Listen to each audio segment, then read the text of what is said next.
Hello two everyone, આપ સૌનું સ્વાગત છે આપણી સયા યુટ્યુબ ચેનલ પીરિયડ્સની અંદર. અને આજે આપણે ધોરણ 12ના તત્વજ્ઞાન વિષયના ચેપ્ટર 3 અનુમાનના નિયમોના દાખલા જોવા જઈ રહ્યા છીએ.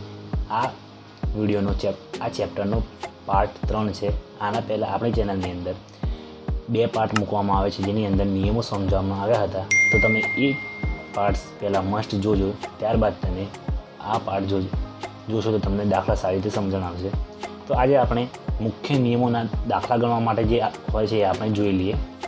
તો ફર્સ્ટ ઓફ ઓલ મુખ્ય નિયમ પહેલો છે મોડસ ઓન્ડો પોનેસ. હવે આ ફર્સ્ટ નંબરનો જે નિયમ છે એને આપણે ટૂંકમાં યાદ રાખવાનો હોય છે MP કે PP તરીકે, પણ આપણે મહત્ત્વનું MP તરીકે આ નિયમને યાદ રાખવું.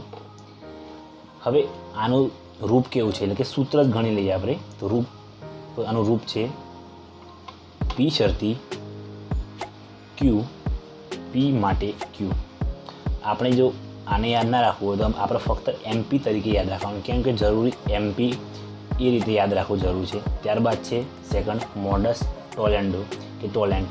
તો આપણે આ નિયમને MT તરીકે યાદ રાખવાનો. આનું સૂત્ર છે P શરતી Q, નિષેધ Q માટે નિષેધ P. આ સૂત્રો તમે મુખ્ય એટલે આના રૂપોને મુખ્ય રીતે યાદ રાખવા પડશે. તમે આ રૂપો એટલે સૂત્રો યાદ નહીં રહે તો તમે દાખલાઓ ગણી શકશો નહીં. તો ધ્યાનથી તમારે આ સૂત્રો લખી લેવા, અને આ સૂત્રો આગળના નિયમોમાંથી જ લખેલા છે. તો આ સૂત્રો તમારે ધ્યાનથી લખી લેવા અને યાદ રાખવા. ચલો તો આગળ જોઈએ. તો ત્રીજો નંબર છે હાઇપોથેટિકલ સિલોજિઝમ. તો એને આપણે શોર્ટમાં HSના નિયમ તરીકે યાદ રાખવાનો.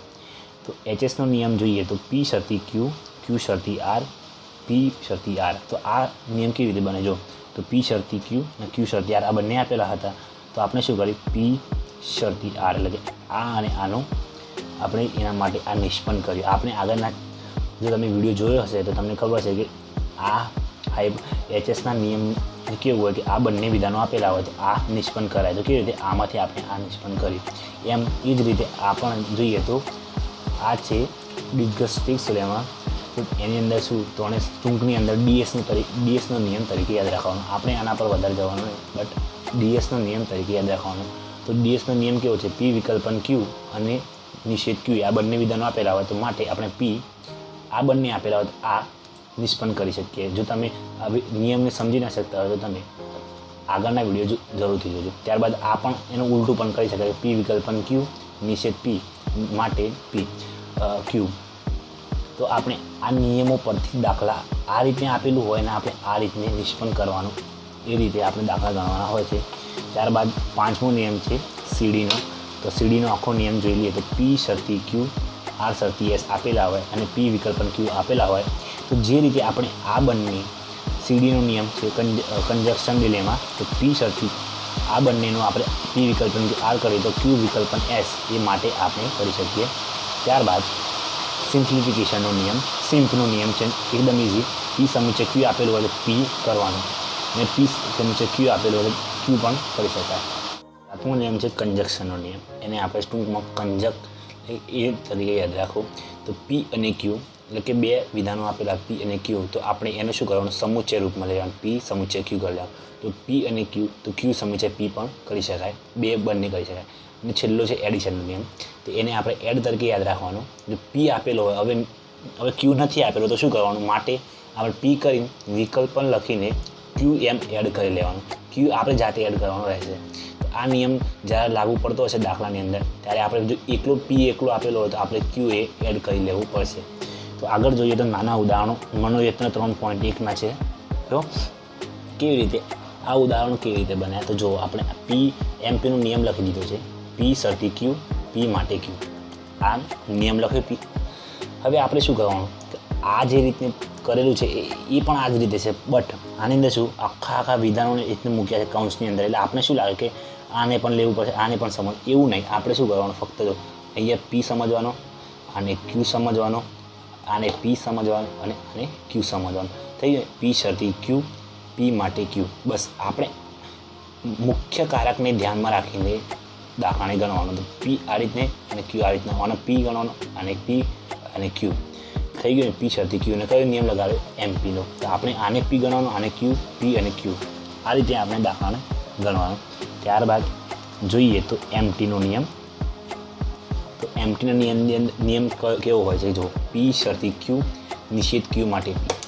તો આપણે જોઈએ તો આને આપણે શું ગણવાનું? પી ગણવાનું, આને ક્યુ ગણવાનું. દાખલાઓ આ રીતે જ ગણાશે. થોડાક અઘરા લાગતા હોય બટ આ દાખલાઓ ઇઝી છે. અને નિષેધ ક્યુ અને આ રીતે ક્યુ જ ગણવાનું. ત્યારબાદ શું ગણવાનું? નિષેધ પી, આને ગણવાનું. કેવી રીતે? જુઓ, હવે ડબલ નિષેધ આવ્યા તો તમને શું લાગશે? ડબલ નિષેધ તો આની અંદર નિયમ છે કે આ નિષેધ આર આપેલો છે, પી શરતી ક્યુ, આ બંને આપેલા હોય અને ત્રીજો નીકાળવાનો, નિષ્પન્ન કરવાનો હોય. એટલા માટે આપણે શું કરવાનું? જે નિષેધ તો કરવો છે પણ આ વિધાન હતું એની પહેલાંથી નિષેધ જ હતું. જો તો આપણે એનું નિષેધવાળું વિધાન તો એમને એમ રવા દીધું, પણ એક એક્સ્ટ્રા નિષેધ મેં કેમ કે માટે નિષેધ પી કરવાનો હોય છે. ત્યારબાદ એચએસના નિયમનું એક ઉદાહરણ જોઈ લઈએ. તો એચએસના નિયમની અંદર પણ આપણે શું કરવાનું? આ પી શરતી ક્યુ એમ આપેલો છે તો આપણે પી શરતી ક્યુ એમ અને પણ આની જગ્યાએ એક જ મૂકી દેવાનું. ત્યારબાદ શું? ક્યુ આપેલો છે તો આના ક્યુ આ રીતે મૂકી દેવાનો અને આર તો આર. હવે આ બંને થઈ ગયા તો આપણે શું નિષ્પન્ન શું કે પી શરતી આર કરી શકાય? પી શરતી આર એ આપણે અહીંયા તો કર્યું. આ પી શરતી આર આ નિષ્પન્ન થઈ ગઈ. તો આ પણ આ રીતને જ ગોઠવવાનું છે. આ નિયમનો જે પણ કોઈ ઉદાહરણ આપેલું હોય એની અંદર શું સિમ્પલી ગોઠવવાનું. તે તમારે 2 માર્કનો દાખલો પણ તૈયાર થઈ. અને ઓનથી જે અઘરા દાખલા હોય છે એ પણ આ રીતે જ થતા હોય છે બટ તમારે થોડુંક એને લોજિકલી સમજીને આ દાખલાઓને રકમો ધીરે ધીરે ઉતારીને આપણે સમજવાની રહેતી હોય છે. ત્યારબાદ આપણે ડીએસના નિયમનું એક ઉદાહરણ જોઈ લઈએ. તો જુઓ, પી વિકલ્પન ક્યુ, નિષેધ ક્યુ માટે પી.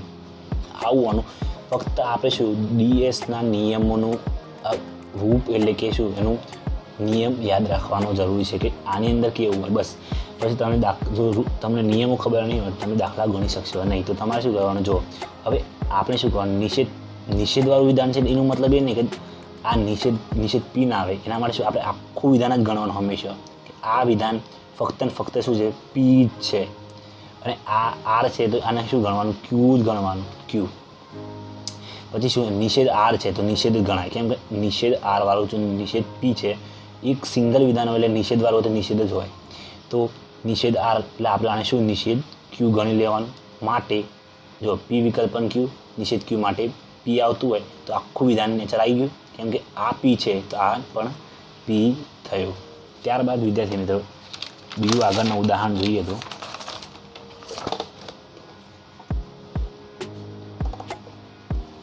આગળનું ઉદાહરણ છે સીડીનો નિયમનું. હવે સીડીનો નિયમ કેવો છે? જો પી શરતી ક્યુ, આર શરતી એસ, પી વિકલ્પન આર માટે ક્યુ વિકલ્પન એસ. તો આ બંને છે તો આપણે પી વિકલ્પન આર કર્યું જો અને ક્યુ વિકલ્પન માટે એસ કર્યું. આ રીતના આખો નિયમ છે. તો ત્યારબાદ આપણે શું કરવાનું? અહીંયા આ નિયમ મેકતું જવાનું. પી શરતી ક્યુ, આર શરતી એસ, પી વિકલ્પન આવી વિકલ્પન આર, ક્યુ વિકલ્પન એસ. આ જેમ જેમ નિયમ છે એમ એમ આવા ઉદાહરણોની અંદર તમે મૂકતા જશો. ભલે પણ મોટા હોય પણ તમારે મુખ્ય કારકને ધ્યાનમાં લઈને આ દાખલાઓ ગણવાના રહેશે. ત્યારબાદ એક છઠ્ઠા નિયમનું જોઈ લઈએ તો સિમ્પનો નિયમ છે. તો સિમ્પની અંદર શું છે વિદ્યાર્થી મિત્રો કે એનો નિયમ છે પી સમુચ્ચય ક્યુ માટે પી. આ આપેલું હોય તો નિષ્પન્ન શું કર્યું? માટે ક્યુ સિમ્પ. એટલે સિમ્પનો નિયમ થયો. હવે આવું આખું શરતી છે અંદર પાછું વિકલ્પન છે એ આપણે જોવાનું નહીં. આપણે શું આખું વિધાન જોવાનું. વચ્ચે જે મુખ્ય કારકને ધ્યાનમાં લઈને જ આપણે ઉદાહરણો ગણવાના. આ નિષેધવાળું છે તો પણ આપણે શું એક જ ગણવાનું. આને શું ગણવાનું? પી ગણવાનું. સમુચ્ચય છે ને આને શું ગણવાનું? ક્યુ જ ગણવાનું ફક્ત. ત્યારબાદ શું? તો નીચે ક્યુ તો ફક્ત આપણે ક્યુ આજે ક્યુ ગણીએ ક્યુ મૂકી દીધું એટલે થયું પી શરતી પી સમુચ્ચય ક્યુ માટે ક્યુ થઈ ગયું. પી સમુચ્ચય ક્યુ માટે ક્યુ. ફક્ત આની જગ્યાએ નામ તમે નામ મૂકશો તો પણ એ જ આવશે કે રમેશ મહેશ તો મહેશ એ રીતનું જ થશે કે એનાથી કોઈ વધારે થશે નહીં, કોઈ બદલાવ. ફક્ત અહીંયા તમને કન્ફ્યુઝન કરવા માટે આવા વાક્યનો ઉપયોગ એટલે કે આવા ઉદાહરણનો ઉપયોગ કરેલો હોય એટલે તમારે કન્ફ્યુઝ થવાનું રહેશે નહીં. ફક્ત તમારે સમજીને જ દાખલા ગણવાના. કેમ કે આ લોજિકલી દાખલા હોય છે. તમને જેટલું દિમાગનો ઉપયોગ કરીને સારી રીતે ગણીશું તમને દાખલા આવડી જશે. આ શું છે? કન્જક્શનનો નિયમ. તો કન્જક્શનનો નિયમ છે પી ક્યુ. આપણે શું કહેવાનું? આ બંને આપેલા હોય તો આને નીચે શું જોડી દેવાનું, તો શેનાથી જોડવાનું, કંજક્શન એટલે શું, જોડવું. તો કંજકનો નિયમ યાદ રાખવાનો, CONG. એ રીતને આ બંને આપેલા હોય, P અને Q આપેલા હોય, બે કોઈ પણ વિધાનો આપેલા હોય તો એને શું કરવાનું, P સમુચ્ચયથી જોડી દેવાનું. એટલે કંજક્શનનો નિયમ થયો. બે વિધાનો હોય અને એને આથી જોડો એટલે શું થાય, કંજક્શનનો નિયમ થાય. હવે શું, એ આખું વિધાન જ છે. જો આ શરતી છે એનું ધ્યાનમાં લેવાનું નહીં, ફક્ત આપણે શું ધ્યાનમાં લેવાનું કે આ P છે, આ Q છે અને આને સમુચ્ચયથી જોડીએ એટલે શું થઈ જાય, આખું વિધાન P સમુચ્ચય Q, P સમુચ્ચય Q એમ વિધાન બની જાય. હવે જોઈએ તો એડનો નિયમ. એડના નિયમથી એક ઉદાહરણ જોઈએ તો શું હોય, આની અંદર એડ કરવાનું, P આપેલું હોય, આવું એકલું આપેલું જ હશે કોઈમાં, તો આપણે શું બીજું Q એડ કરી લેવાનું. તો આપણી રીતે કોઈ કૌંસમાં તમે R પણ કોઈ પણ મૂકી શકો, એ રીતને એડનો નિયમ થાય. આપણે થોડાક ટૂંકા ખાલી જગ્યાવાળા દાખલા ગણીએ તો જો દાખલાઓ આપણા આને નિયમ લગાવીને જ ગણવાનો હોય છે. જો આ તમને કેવો નિયમ લાગે છે, કદાચ આ તમને નિયમ લાગશે કેવો, તો જો P શરતી Q, P માટે નિષેધ Q. હવે જોઈએ તો અહીંયા તમારે જોવાનું, પહેલું વિધાન ધ્યાનમાં રાખવાનું કે અહીંયા ભાઈ નિષેધ નથી, અહીંયા નિષેધ આવ્યો છે ખાલી જગ્યામાં. તો આ દાખલાની અંદર શું હશે, તો આ તમને યાદ રાખવાનું કે આ કદાચ MTનો નિયમ લાગુ પડશે. કેવી રીતે, કેમ કે આની અંદર P શરતી Q હોય. જો નિયમ લખું, P શરતી Q નિષેધ Q માટે નિષેધ P, આવું એનો નિયમ હોય તો આપણે આ રીતે જ મૂકવાનું, P શરતી Q નિષેધ Q માટે P. તો નિષેધ Q કયો થશે, તો R એ થશે. તો આપણે શું કરવાનું, નિષેધ K સમુચ્ચય R, એ રીતને આપણે શું કરવાનું, મેળવી દેવાનું. ત્યારબાદ જો કેવી રીતે મળી, જો આપણે P શરતી Q ખાલી જગ્યા હતી અને આપણને માટે પણ આપેલું જ હતું કે જે આ જે હતો અહીંયા આવીને શું થયું, સમુચ્ચય રૂપે થઈ ગયું.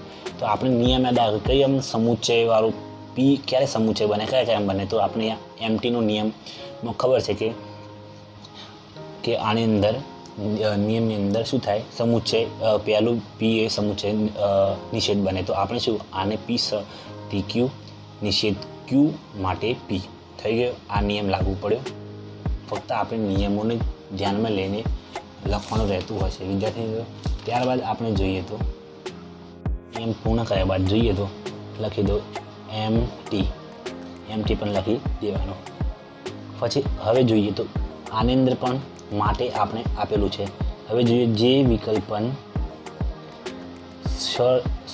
કૌંસની અંદર કે સમુચ્ચય R. હવે આપણે આખું આ જ જોવાનું અને આ જોવાનું. અહીંયા શું છે, તો વિકલ્પન છે.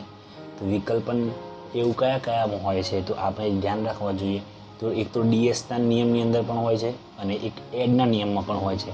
પણ એડની અંદર તો એક જ આગળનું વિધાન આપેલું હોય એટલે આની અંદર કયો નિયમ લાગુ પડશે, DSનો. તો DSનો હું તમને પહેલાંથી જ એનો નિયમ લખાવી દો, P વિકલ્પન Q નિષેધ Q માટે અહીંયા શું P જ રહેતો હોય છે એટલે આ DSનો નિયમ છે. તો આપણે DSના નિયમ શું કરવાનું, જે વિકલ્પન કૌંસની અંદર K સમુચ્ચય R. તો આપણે આને શું કરવાનું, સમુચ્ચય, કેમ કે Q છે આપણે આને P ગણી દેવાનો, આને Q ગણી દીધો અને ઓને નિષેધ K સમુચ્ચય R એમને મૂકી દેવાનું, કેમ કે પણ સમુચ્ચય લગાવવાનું, કેમ કે અહીંયા સમુચ્ચય છે.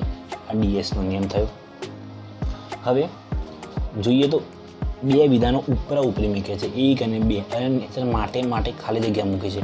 હવે ધ્યાનમાં લેવા જેવી બાબત, જો તમે નિયમો સારી રીતે સમજ્યા હશો તો તમને ખબર પડશે કે આ નિયમ કંજક્શનનો નિયમ લાગશે, CONJ. કેવી રીતે, P Q તો P સમુચ્ચય Q થાય. કેવી રીતે, જો બે વિધાનો આપેલા હોય, એક અને P ગણી લઈએ આપણે અને Q ગણી લઈએ. તો આપણે શું નેચર બે આપેલા હોય તો એને P સમુચ્ચય Q તરીકે જોડી દેવાનું.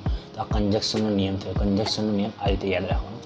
ત્યારબાદ વિદ્યાર્થી મિત્રો જોઈએ તો આના પહેલાં હું તમને જણાવી દઉં, ચેનલની અંદર નવા હોય તો વિદ્યાર્થી મિત્રો ચેનલને સબસ્ક્રાઈબ કરજો અને પોતાના વિદ્યાર્થી મિત્રોને શેર કરજો. કેમ કે તમે જો હજુ સુધી ચેનલને સબસ્ક્રાઈબ ના કરી તો આગળના આવનાર જે મુખ્ય દાખલાઓ જે તમારે બોર્ડની એક્ઝામને પૂછાય છે અને થોડાક કાઠા દાખલાઓ જે શીખવા હોય તો તમે મસ્ટ ચેનલને સબસ્ક્રાઈબ કરજો અને પોતાના વિદ્યાર્થી મિત્રોની અંદર શેર કરજો. તો તો જોઈએ તો ચોથા નંબરનો દાખલો છે, કૌંસની અંદર આખો મોટો દાખલો છે. હવે તમને એવું લાગતું હશે કે અરે દાખલો થોડોક મોટો આવી ગયો છે, બટ એ આપણે ધ્યાનમાં લેવાનું. ફક્ત આપણે આખા વિધાનને જોવાનું, આની અંદર અને મુખ્ય કારકને ધ્યાનમાં લેવાનું. અહીંયા આખું આ જોવાનું અને આને પણ મુખ્ય કારકમાં, તો તમને ખબર પડશે કે કદાચ આ કયો નિયમ હોઈ શકે. તો આ નિયમ હોઈ શકે જો 1, 2, 3. હવે આ રીતનું વિધાનો આપેલા છે શરતી, તો આપણે શું કરવાનું, ડબલ શરતી નથી સોરી, તો આને થોડુંક મિસ્ટેક કરી લખવાનું. તો આપણે આને જોઈએ, આ કદાચ હશે એચએસનો નિયમ. કેવી રીતે લાગુ પડે જો એચએસ, તો પી શરતી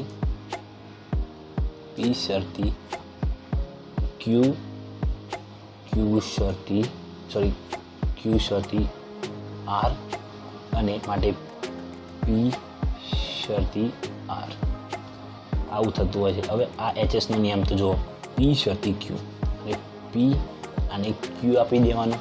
હવે ક્યુ આર શરતી એસ રહે છે ને, આર રહી ગયો, તો આપણે અને આને લખી દેવાનું કે ક્યુ શરતી આર. જો થઈ ગયું, આપણે શું કરવાનું કે આને જો પી શરતી ક્યુ શરતી આર. હવે રહી ગયું આર શરતી ક્યુ શરતી આર રહી ગયું. તો ક્યુ કયું છે, આઈ. તો ટી સમુચ્ચય ડબલ્યુ ને આપણે શરતી, અને હવે આર કોણ છે, તો આ રહ્યો છે. તો આપણે શું કરવાનું, જે સીધો ખબર પડી આવી ગયો, પી શરતી ક્યુ શરતી આર માટે ક્યુ શરતી આર થઈ ગયું.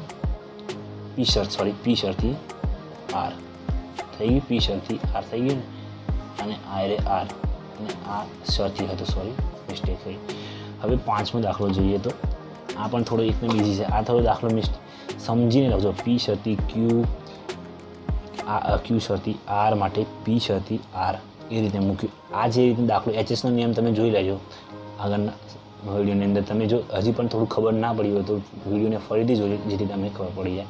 ત્યારબાદ જોઈએ તો પાંચમા નંબરનું જોઈએ તો ક્યુ.